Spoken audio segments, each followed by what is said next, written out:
நெல்லை நாடாளுமன்ற தொகுதியை தமிழ் மாநில காங்கிரசுக்கு ஒதுக்கீடு செய்ய வேண்டும் என நிர்வாகிகள் ஆலோசனை கூட்டத்தில் தீர்மானம் நிறைவேற்றப்பட்டது.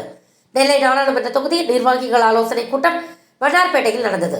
நெல்லை மத்திய மாவட்ட தலைவர் சுத்தமல்லி முருகேசன், கிழக்கு மாவட்ட தலைவர் வீரை மாரித்துறை, தென்காசி மாவட்ட தலைவர் ஐயாத்துறை ஆகியோர் தலைமை வகித்தனர். கூட்டத்தில் மாநில செயலாளர்கள் NDS சார்லஸ், சிந்தா சுப்பிரமணியன், AB சரவணன், மாவட்ட துணைத் தலைவர் TPS சுப்பிரமணியன், இளைஞரணி மாவட்ட தலைவர் கிருஷ்ணகுமார், வர்த்தக அணி மாவட்ட தலைவர் சக்சஸ் புன்னகை, சிறுபான்மை பிரிவு மாநில துணைத் தலைவர் ரமேஷ் செல்வன் மற்றும் நிர்வாகிகள் பாத்திலிங்கம், பாறை சண்முகம், பேட்டை ராமகிருஷ்ணன், வட்டார தலைவர்கள் திருமலை, முருகன் உள்ளிட்ட பலர் பங்கேற்றனர். கூட்டத்தில் நெல்லை நாடாளுமன்ற தொகுதியை தமாகவிற்கு ஒதுக்கீடு செய்ய வேண்டும், மாநில செயலாளர் NDS சார்லஸுக்கு இந்த தொகுதியில் போட்டியிட வாய்ப்பளிக்க வேண்டும் உள்ளிட்ட தீர்மானங்கள் நிறைவேற்றி தலைவர் GK வாசனுக்கு அனுப்பி வைத்தனர்.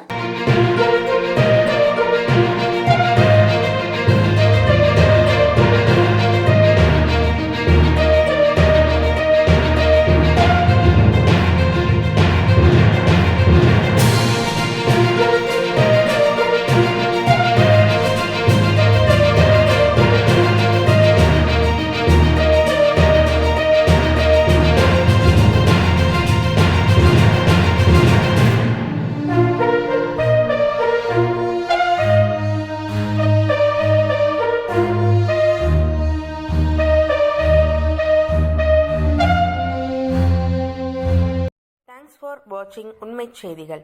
நெல்லை செய்திகளை உடனுக்குடன் தெரிந்து கொள்ள சேனலை சப்ஸ்கிரைப் பண்ணுங்க, லைக் பண்ணுங்க, ஷேர் பண்ணுங்க.